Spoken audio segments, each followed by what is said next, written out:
Bonjour à tous et bienvenue sur Info du Jour TV. Aujourd'hui, une édition choc avec des révélations qui font trembler les couloirs du pouvoir en RDC et résonnent jusqu'au Rwanda. L'affaire Constant Mutamba explose au grand jour. Le rideau est tombé sur la session parlementaire de mars en RDC avec un coup de tonnerre. L'Assemblée nationale donne son feu vert pour poursuivre Constant Mutamba, ministre de la Justice, accusé d'avoir détourné 19 millions de dollars destinés à la construction d'une prison à Kisangani. Le procureur général a désormais les mains libres pour enclencher la machine judiciaire. Mutamba pourrait chuter lourdement dans les prochains jours. Et la réaction ne s'est pas fait attendre du côté de Kigali. Le ministre rwandais des Affaires étrangères, Olivier Nduhungirehe, jubile. Sur X, ancien Twitter, il a partagé une ancienne vidéo où Mutamba promettait la peine de mort pour les détourneurs de fonds publics en lançant une punchline.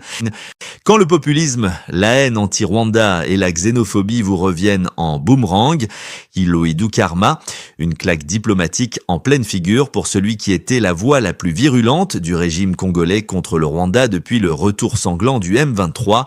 Mutamba, c'est l'homme qui a traité Paul Kagame de criminel de guerre, tenté d'envoyer Corneille Nangaa devant la CPI et même voulu ouvrir un dossier explosif contre Joseph Kabila.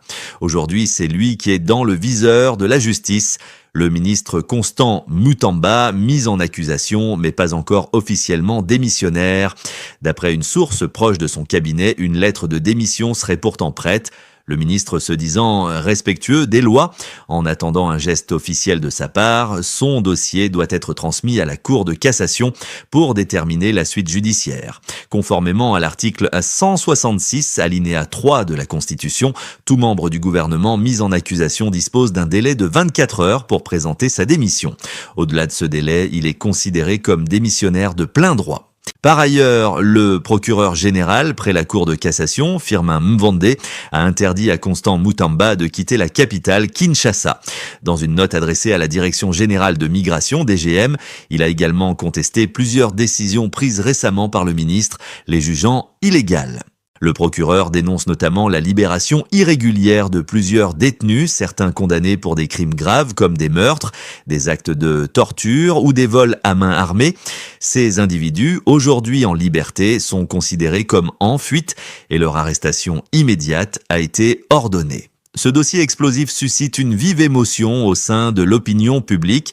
Plusieurs voix s'élèvent pour exiger une clarification rapide afin de garantir la crédibilité de la justice et des institutions de la République. Crise sans fin dans l'est de la RDC, un rapport de l'ONU glacial. Un document dévoilé le 16 juin 2025 par Volker Turk, haut commissaire des Nations Unies aux droits de l'homme, dénonce des violations massives et choquantes commises par toutes les parties au conflit. Le M23, soutenu par le Rwanda, bombarde des zones habitées. Les FARDC et les milices Wazalendo, censées protéger le peuple, commettent des meurtres, viols et actes de torture. Des enfants violés toutes les 30 minutes selon l'UNICEF. Arrestations arbitraires, enrôlements forcés, torture. La liste est longue et accablante. L'ONU exige le retrait immédiat du M23 et des troupes rwandaises du sol congolais et annonce une enquête indépendante pour faire toute la lumière d'ici septembre 2025. La pression monte. Walikale en flammes, nouvelle attaque du M23. Le 15 juin, les rebelles de l'AFC M23 ont incendié le village de Shanjikiro avant de se retirer vers Mempeti. Et ce n'est pas tout. Le 16 juin, des combats acharnés ont éclaté dans les collines de Bumbasha et Bunkuba, semant la panique et forçant les habitants à fuir en masse. Des hôpitaux touchés, des blessés, des enfants traumatisés.